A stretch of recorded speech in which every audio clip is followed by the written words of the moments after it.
Hello guys, আসসালামু আলাইকুম। কেমন আছেন আপনারা সবাই? আশা করি ভালো আছেন। আমিও আলহামদুলিল্লাহ ভালো আছি। তো গাইস, এইখানে ছাদ ঢালাই চলতেছে।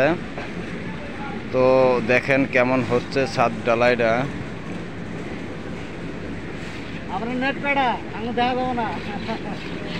ভাইরাল করে দিমু, দেখা যাবে না মানে।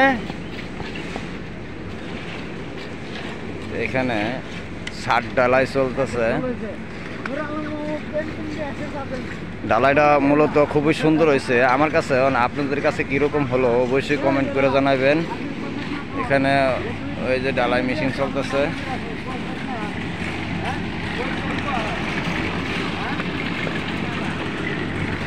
তো আসলে গায়েস ঘটনা হচ্ছে কি, আসলে যারা রাজমিস্ত্রি কাজ করে আসলে ওরা অত্যন্ত পরিশ্রম করে। যেমন দেখেন বেশিরভাগ ছাদ ঢালাইয়ের দিনেই খুব কষ্ট হয়। যেমন ছাদ ঢালাই, বেশ ঢালাই, এই ঢালাইগুলি করতে গেলে আসলে মিস্ত্রিরা হাঁপায়া যায়, খুব কষ্ট হয়। তো গায়েস, এই আমাদের রাজমিস্ত্রিদের জন্য অবশ্যই দোয়া করবেন। আর ঢালাইটা কেমন হলো অবশ্যই কমেন্টে জানিয়ে দিবেন, কমেন্ট করবেন, ফলো করবেন। হ্যাঁ, কয়ে দেন ভাই, কয়ে দেন কেমন হলো ছাদটা, কেমন হলো মানুষ জানাইবো, কমেন্টে জানাই দিব, বুঝলে দেন। এমনি ছাদটা কেমন হলো আপনারা কমেন্টে জানাই দিয়েন। না আমার তো সব বেশ দেখাইছি, ফেস দেখাইছেন।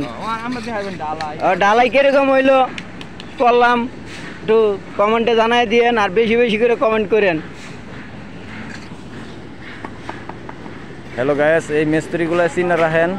ওরা আসলে খুব ভালো একটা মিস্ত্রি, ওরা আসলে খুব ভালো একটা কাজ করছে। আমি সত্যি খুব খুশি যে ওদের কাজ দেখে।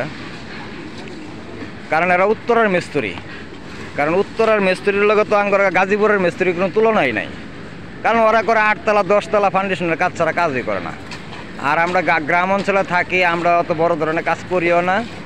হ্যাঁ, হয়তো বা অভিজ্ঞতা আমাদের কম, তাগর থেকে একটু কম। তো গাইস, যাই হোক, কেমন হলো অবশ্যই কমেন্ট করে জানাবেন। ভালো থাকবেন, সুস্থ থাকবেন। আসসালামু আলাইকুম।